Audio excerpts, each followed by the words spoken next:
YCP MLC అనంతబాబుకు మళ్లీ ఉచ్చు బిగిస్తోందా? గత వైసీపీ ప్రభుత్వంలో చేసిన తప్పులు ఇప్పుడు ఆయన్ను మళ్లీ వెంటాడుతున్నాయా?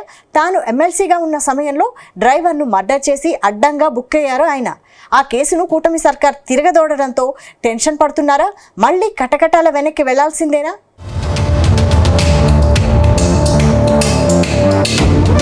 వైసీపీ ప్రభుత్వం అధికారంలో ఉండగా ఓ వెలుగు వెలిగారు ఎమ్మెల్సీ అనంతబాబు.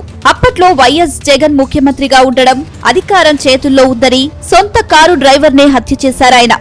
మర్డర్ చేశాక డ్రైవర్ మృతదేహాన్ని అతడి ఇంటి వద్దకు తానే స్వయంగా డోర్ డెలివరీ చేసిన ఘటన అప్పట్లో పెద్ద సంచలనం రేపింది.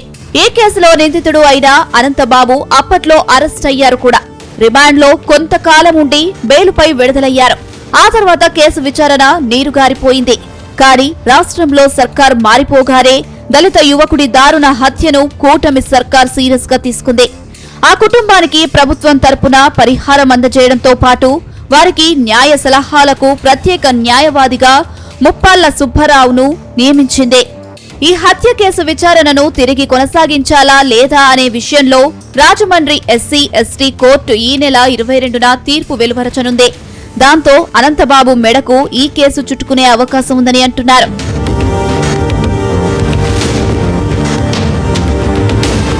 ఇక వైఎస్ జగన్ కు అత్యంత సన్నిహితుల్లో ఎమ్మెల్సీ అనంతబాబు ఒకరు. గత వైసీపీ ప్రభుత్వంలో తన డ్రైవర్ సుబ్రహ్మణ్యంను హత్య చేసి మృతదేహాన్ని తానే స్వయంగా డ్రైవర్ తల్లిదండ్రుల ఇంటికే అర్ధరాత్రి డోర్ డెలివరీ చేశారు. అప్పట్లో రాష్ట్రం మొత్తం ఈ ఉదంతం అట్టుడికిపోయింది. హత్య తానే చేసినట్టుగా అనంతబాబు అంగీకరించారని మీడియా సమావేశంలో అప్పటి ఎస్పీ రవీంద్రనాథ్ బాబు వెల్లడించారు. ఆ తర్వాత రాజమండ్రి సెంట్రల్ జైలుకు అనంతబాబు వెళ్లారు. అనంతరం మధ్యంతర బెయిలు రావడంతో బయటకు వచ్చారు. ఆయన జైలు నుంచి బెయిలుపై బయటకు రావడాన్ని ఒక పెద్ద వేడుకలాగా వైసీపీ కార్యకర్తలు జరుపుకున్నారు. నిజానికి వైఎస్ జగన్ బెయిలుపై బయటకు వచ్చినప్పుడు కూడా ఇంత ఆర్భాటం జరగలేదు. ఆయనను ఊరేగింపుగా తీసుకువెళ్తూ దారిలో క్రేన్ సహాయంతో ఆయనకు గజమాలలు అలంకరిస్తూ నానా హంగామా చేశారు. అధికారంలో ఉన్నది జగనే గనక అనంతబాబు చేసిన హత్య వ్యవహారం క్రమంగా మరుగున పడిపోయింది.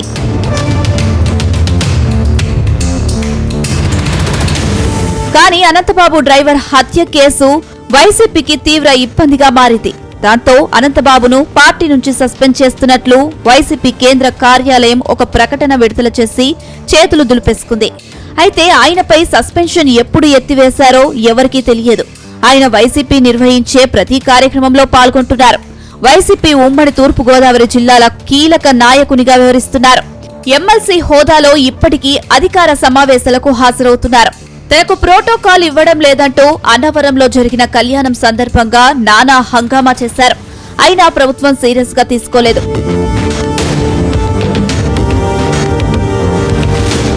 పునర్విచారణ జరుగుతుంది కనుక ఆయన తగ్గుతాడు అనుకున్నారు. కానీ తగ్గేదేలే అంటున్నాడు అనంతబాబు. ఈ కేసు పునర్విచారణకు ఐపీఎస్ అధికారి కాకినాడ డీఎస్పీ మనీష్ పాటిల్ ను ప్రత్యేక అధికారిగా నియమించారు. మరోవైపు రాష్ట్రంలో కూటమి ప్రభుత్వం ఏర్పడిన తర్వాత ఆ దళిత కుటుంబ ప్రభుత్వాన్ని ఆశ్రయించింది. ఈ హత్య కేసును సీబీఐ విచారణకు అప్పగించి అనంతబాబుపై చర్యలు తీసుకోవాలని వారు అభ్యర్థించారు. కూటమి సర్కార్ వారికి ఆర్థిక సహాయం అందించడంతో పాటు న్యాయ సలహాలు ఇవ్వడానికి ముప్పాళ్ల సుబ్బారావు అనే న్యాయవాదిని ఏర్పాటు చేసింది. కేసు విచారణను తిరిగి కొనసాగించడం గురించి ఎస్సీ ఎస్టీ కోర్టులో వాద ప్రతివాదనలు జరిగాయి. మొత్తానికి ఈ విషయంలో ఈ నెల 22న తీర్పు వెలువడనుంది. అధికారం తమ చేతుల్లో ఉంది కదా అని అనంతబాబు హత్య చేసి అప్పట్లో సులువుగా తప్పించుకోగలిగారు.